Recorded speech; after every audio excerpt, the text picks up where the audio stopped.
Greetings everyone, my name is Dominic and today you're tuning in to the Comic Book Report, where we review comic books and graphic novels so you can get an idea of what to read. And today we're taking a look at my top 10 favorite Marvel Comics reads of 2024. And in this case, they all happen to be Omnibus Edition. As a point of clarity, these books might not have all come out in 2024, rather these are books I've read in 2024 and yes, in some cases came out in 2024. But either way, these are my favorite Marvel reads that I came across this year. I cannot wait to talk about all of them with you. Before we jump in though, I'd like to shout out our channel sponsor, OrganicPriceBooks.com. If you're looking to pick up your own comic book collected editions, perhaps some of the books on this very video, I highly encourage you to check out their website. You can find a link for it in this video's description, and if you see anything there you like, you can even use my discount code at checkout, TheComicBookReport, to save $2 off of your order. Please note if you use my affiliate link or code to make a purchase, I will earn a small commission, but it's a fantastic way to support this channel. Thank you for considering. Now let's get started with today's top 10 list. Kicking off our list today in no particular order, we have The Amazing Spider-Man Omnibus by David Michelinie and Mark Bagley Omnibus Volume 1. This Marvel Comics book was one I definitely anticipated this year. This is a great gap filler after the Michelinie Eric Larson era, and it also rounds out some really great 90s era Spider-Man. Personally, this was also the first time I was able to read a good handful of the issues included in this book. Before picking up this omnibus, I believe I had read some of the Venom stories, and I also read The Birth of Carnage, but I think everything else was fairly new to me as a first-time reader, so it was definitely fun experiencing these issues as a first-timer. To me, this is still an iconic era for Spider-Man. I really do like David Michelinie as a Spider-Man writer. I know he was certainly prolific during this period, and he worked with some incredible artists like McFarlane, Larson, and now Bagley. Just wow. One thing about this omnibus too that I really enjoyed, which was how many kind of crossovers we got with Spider-Man and some of the other Marvel heroes. In this very omnibus, we have stories where Spider-Man teams up with Iron Man, T'Challa the Black Panther, the New Warriors, Punisher, Moon Knight, and more. This was so very much fun. It's definitely an added novelty too, as I believe Mark Bagley was a series illustrator on New Warriors for some time. So for fans of that franchise, this crossover maybe felt inevitable in some ways, but still very, very fun. This also allowed Spider-Man to feel like he was a part in a larger universe, that being the Marvel Universe, and I did like that. While I do enjoy my primary character's ongoing series to be fairly self-contained, I was actually really impressed with how well this run did with so many of these crossovers. And that's not to say we didn't still get some great solo Spidey stories here. I already mentioned some of his battles with Venom and The Birth of Carnage, which are definitely huge highlights as well in this collection, and those really aren't crossovers. But yeah, overall a really fun book. It even had a good selection of extras, and I personally cannot wait for the Michelinie Bagley Volume 2 Omnibus, which I believe is solicited to come out next year. If you're interested in more details about this title, you can check out my full review of this very book on my channel here, The Comic Book Report. And let's keep this list going. Next on this list is another huge book I wanted to talk about for this year. Marvel decided to reprint one of my favorite eras. This is Daredevil by Frank Miller, the Companion Omnibus, or Omnibus Companion. I'm never totally sure. But basically, these are the rest of the Frank Miller Daredevil stories that aren't collected in his main Daredevil by Frank Miller Omnibus, or Frank Miller and Klaus Janson Omnibus, rather. But this is a really fun book. It not only includes a couple random Daredevil issues, a Daredevil graphic novel, but we also get Daredevil the Man Without Fear and Daredevil Born Again, which in my mind are some of the greatest standalone Daredevil stories of all time. The fact that Frank Miller not only revolutionized this character, but decided to come back for a second helping is to me absolutely astounding. And the fact that Marvel decided to reprint this omnibus this year, I was absolutely delighted. I believe they reprinted the Frank Miller run proper last year, and I finally had an opportunity between last year and this year to pick up both of these eras eras in omnibus format. I did have old paperbacks for some time, but it's really nice to have this just absolutely historic, defining era in this beautiful, oversized format. Some may ask, do you need to read the Daredevil by Frank Miller and Klaus Janson omnibus before reading this companion? I would say in many ways, no. I think these stories do stand alone quite well. That being said, I think you'll have an even better, fuller picture of the character and everything Miller brought to Daredevil if you've read that omnibus first, but certainly not. If that one's out of print, but you still have a chance to pick this up and you're interested, I think that this is still a really good book to get. I think especially because we do have Daredevil, the Man Without Fear, which is kind of the year one treatment for Daredevil. It's a retelling of the origin story. I do think that this is a near perfect omnibus for new readers. And it's absolutely gorgeous. I love the oversized format. I love seeing all those vibrant colors jump right off the page. And to just take a look at some of these stories as I'm flipping through, I just remember so much of why I love this period in the Daredevil history. Easily, without a doubt, one of my favorite pickups this year, Daredevil by Frank Miller Omnibus Companion. Next up on my top 10 list this year from Marvel, we have Fantastic Four by Mark Waid and Mike Wieringo Omnibus 2024 reprint. And admittedly, confession time, I am still making my way through the end of this omnibus, so hopefully you'll see a review of this book in 2025. But I think I've read enough to safely put it on this list. I have highly enjoyed this run. I've heard from a lot of people saying that this is their favorite and definitive Fantastic Four run, and after reading so much of Stan Lee and Jack Kirby's tenure on the book, some of John Byrne's and Jonathan Hickman's, that is definitely a very, very big boast, and I had to check out what this run was about for myself. I did review the first couple issues of this run on my channel, I think a year or two ago, but when I heard that they were doing the omnibus again, I sold the paperbacks I did have, and I went ahead and opted for this book. This, along with Uncanny X-Force by Rick Remender, were probably my two most anticipated releases of the year, and like I said, so far this really doesn't disappoint. The art from the great late Mike Wieringo is definitely very, very gripping. I believe I encountered some of Wieringo's work with Mark Waid on the pages of The Flash, but otherwise I'm not really well versed in this creator, but seeing him just portray the Fantastic Four, it really is something to behold. Admittedly, I was a little put off because I felt like it was a little bit more animated than the styles I prefer for Fantastic Four, but it absolutely works for these characters, and it should not dissuade people from thinking it's not a more adult read, because honestly, they go to some pretty dark places. There's some mature themes here, and honestly, we get some great, great character work from pretty much everyone in the primary cast of characters. So far, I am blown away from what I've read of this run, and it really continues to just bolster my opinion of Mark Waid, who I think doesn't really miss in the world of comics. I think, like Jeff Johns, almost everything I've read from this creator is good, if not great. There's very few misses here, and honestly, Fantastic Four so far is easily among the best of what I've read from Mark Waid. Really, really fun stuff. I can't wait to finish out this book. If you're eager for a review from me, let me know in the comments. I can definitely try to fast track this for 2025 as able. But yeah, don't miss out on Fantastic Four. Next on my list from Marvel Greats this year, Spider-Man by Chip Zdarsky Omnibus. This is another book I was really hoping to check out for a while, and I finally got a copy this year. Really, really good stuff. If you're interested in a full review, I did do that on my channel. But essentially, what is the Spider-Man by Chip Zdarsky Omnibus? Well, honestly, it's a really good collection of stories set in the Spider-Man universe, all written by, you guessed it, Chip Zdarsky.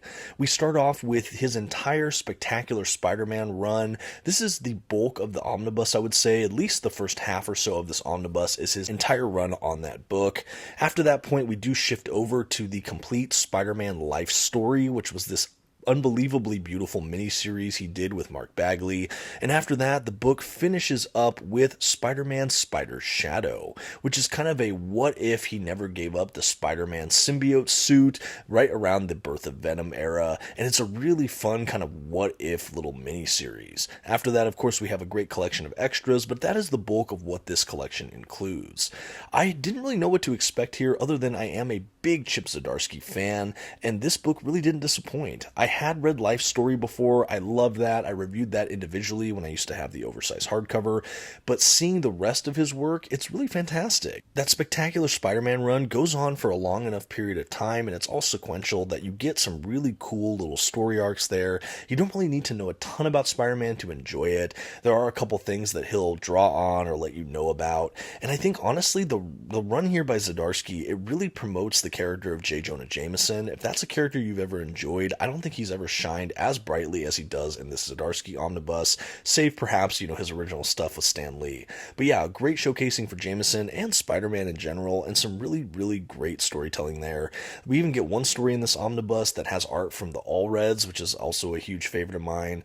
Spider-Man Life Story is a Spider-Man work I think almost every Spidey fan should check out, and Spider Shadow is really fun, especially if you're a big fan of the symbiotes. Overall, this was a really well-rounded and diverse collection that I would recommend to so many Spidey readers, especially because I think it went under some people's radar. A really, really fun set here. Definitely one of my favorite Spidey reads this year.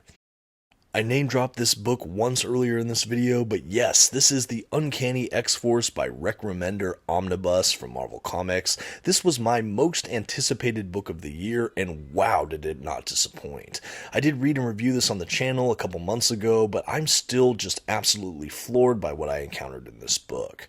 For those that don't know, X-Force is usually the kind of Black Ops, lethal force using kind of X-team, and that's definitely what we find here. The roster of characters is led by Wolverine, Phantom X, Archangel, Psylocke, Deadpool, and the list goes on and on. We have some really brutal, bizarre, and absolutely gripping adventures from this cast of characters. I think Remender really understands who these characters are. We have some really notable character development and growth from characters like Phantom X, who was introduced during the new X-Men era under Grant Morrison. Psylocke as well gets a lot of play in this run. I really loved what Remender did with this character. And Deadpool. Honestly, Deadpool is handled pretty maturely. He still has a ton of humor, but we got a lot of heart and just really good character growth moments for him. If you've ever enjoyed Archangel, he definitely shines throughout this run. A really pivotal character, and it leads to some of my favorite Marvel storytelling in recent memory. Wolverine as well is always pretty fantastic, but I think Remender uses him just about pitch perfectly. This team is absolutely brutal, interesting, and the missions feel like they have absolutely universal stakes in many cases. And while some stories are better than others in this omnibus, they pretty much all hit for me. This was a page after page, easy to binge kind of book, and even after years of anticipation, wanting to read this book for so long, I still wasn't disappointed. This book exceeded my wildest expectations. The art throughout it from Opeña and Ribic and so many more, just gorgeous book. I'm really happy that Marvel decided to reprint this. I'm so happy it's finally in my collection, and most importantly, I'm so happy I was able to finally give it a read. If you're looking for that kind of darker edge team book from Marvel, look no further. This is easily one of my favorite X-based books of all time, and this is a run I could recommend to just about anyone interested in these characters or just really great storytelling. Next on this list today, we have Miles Morales Spider-Man by Saladin Ahmed Omnibus. This is effectively the Volume 3 Omnibus in the Miles Morales Spider-Man run after the tenure from Brian Michael Bendis. And this was great. I didn't really know what to expect here. I'm a huge fan of Brian Michael Bendis, and I love what he did with Ultimate Spider-Man in particular. I love the birth of Miles Morales, and the first two volumes of those omnibuses were great, and I was interested to see how this character lived on beyond Bendis' influence, and I'm happy to report he is absolutely thriving. This book was even better than I had hoped. We get some more great supporting characters for Miles, we get some deepening of relationships with pre-existing legacy characters, and we feel like Miles is really stepping into being a hero in his own right even more. We get some new villains arrive, and we have some really intricate and involved plot lines that I was thoroughly entertained by. The art throughout this collection as well is really, really beautiful and pretty dynamic. We have a couple different artists taking the helm at this run, and it's all pretty good stuff, at least in my mind. I really enjoyed some of the stories that involved the Prowler, and overall enjoyed seeing Miles develop as a person with his powers and what kind of hero he's going to be. The more I read from Miles too, the more distinct attributes I see when compared to the other Spider-Man, Peter Parker.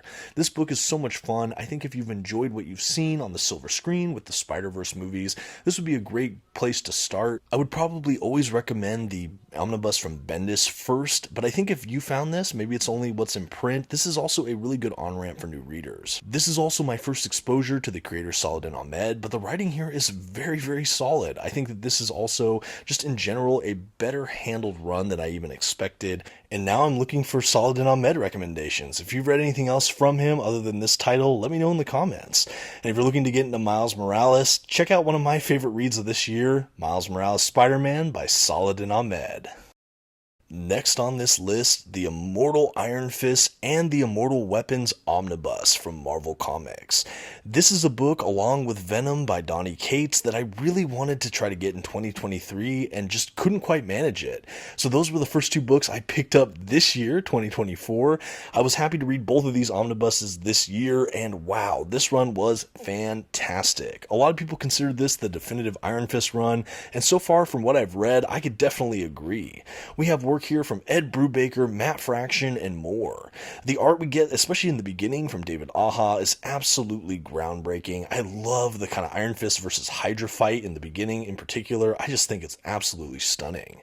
But this is a really fun run. We go for a kind of Mortal Kombat inspired influence for some of the storytelling. We definitely have a deepening of the Iron Fist mythos and kind of lore, which I really enjoyed. The action sequences are all amazing. If you like martial arts kind of genre stuff, this is definitely a run to pick up.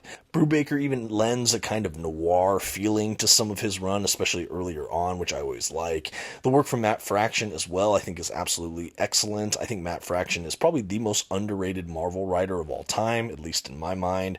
And even after that point, once we get into the Immortal Weapons stuff and everything after the tournament, which is admittedly kind of a high point for this run, I think everything after that was also still pretty fun. I think if you like street-level Marvel heroes, but you also like the kind of mystical, chosen one martial arts kind of genre, this is just a really fun kind of book. The art throughout, again, just really great. David Aja's stuff is probably my favorite, but we have a lot of gifted artists on this as well. One of the novelties of this book, too, is we get to see through flashbacks and other means kind of different Iron Fists or people that had that mantle throughout history, and that was a really novel approach here I liked. Between reading this and the Danny Rand early years omnibus in the last year or so, I'm definitely becoming a fan of the Immortal Iron Fist, and this run is definitely one to check out. Don't miss it.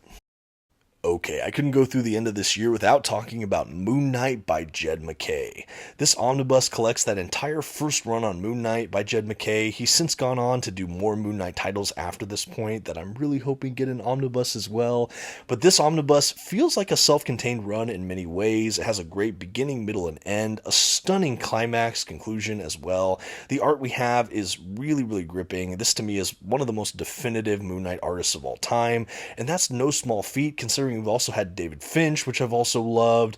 Who else? Greg Smallwood's also had an incredible kind of art tenure on Moon Knight. Declan Shalvey, so many more. Moon Knight has definitely had some very gifted artists attached, and this is no exception. Really a groundbreaking book.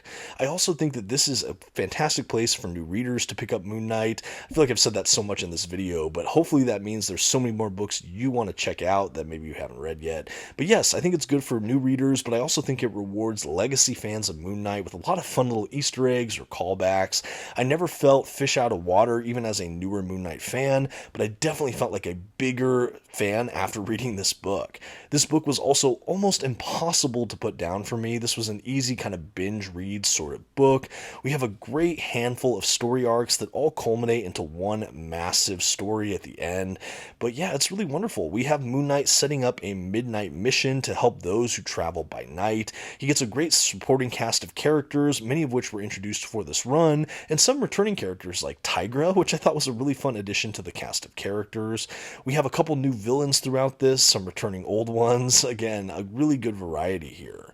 What do we do with Khonshu kind of off the board, but Mark Spector at the helm in his Moon Knight gear trying to right wrongs? Well, we'll definitely find out throughout this run. I can't wait to read future Moon Knight stuff by Jed MacKay, but I am at this point so very grateful I was able to read this full run here and to have it in a beautiful omnibus format. I'm so happy with how fast Marvel was able to turn this around, and this was easily one of my favorite books of the year, and especially one of my favorite from Marvel Comics.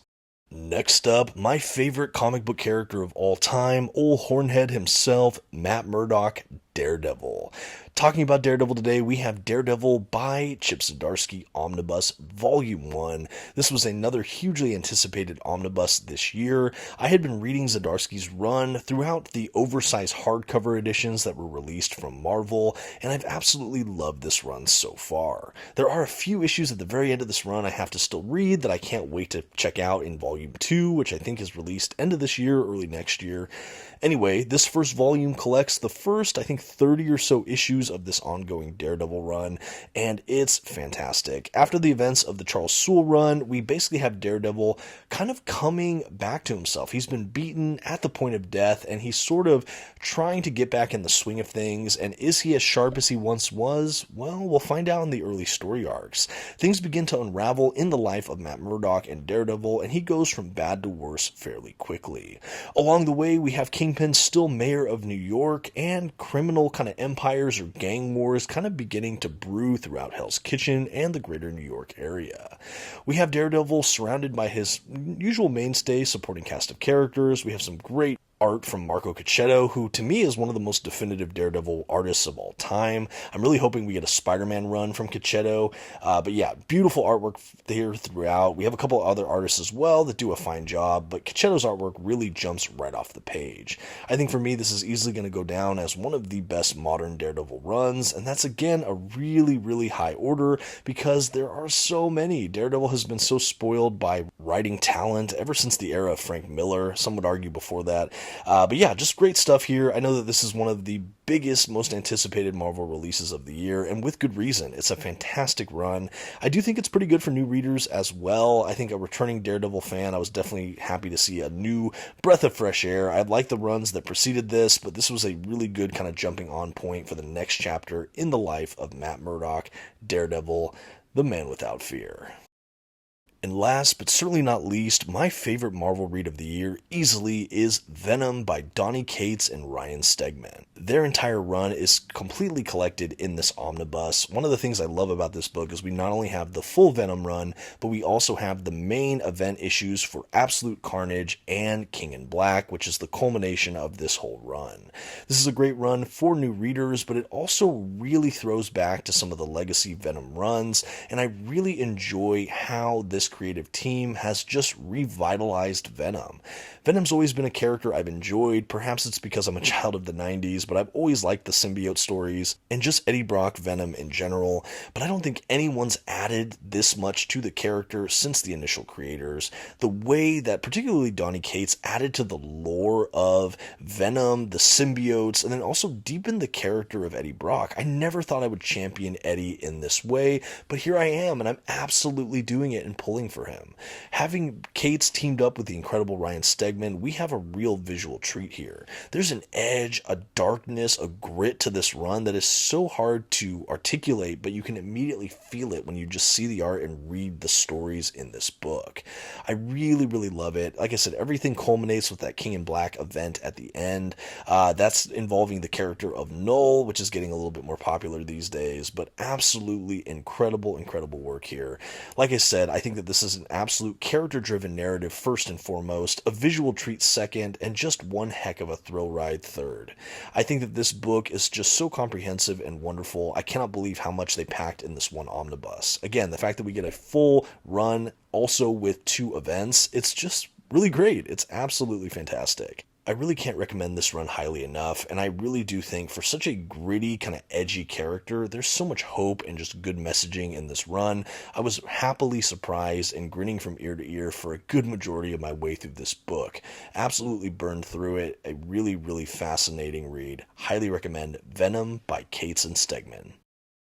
Okay, and with that, we're going to go ahead and round out the list for this year. These are my top 10 Marvel Comics reads of 2024. Yes, they all happen to be omnibus editions this year. Notable mention, though, to Ultimate Spider-Man by Jonathan Hickman. That was a really close kind of 11th entry as well. I did decide to ultimately stick to omnibus when so many of my choices happened to be omnibus. But yeah, a lot of great Marvel releases this year. I would love to know, have you read any of the books I read and enjoyed? Are there other books? What were your favorite Marvel Marvel comics of this year. If you have the time, maybe even share your top 10 favorite Marvel Comics reads in the comment section below.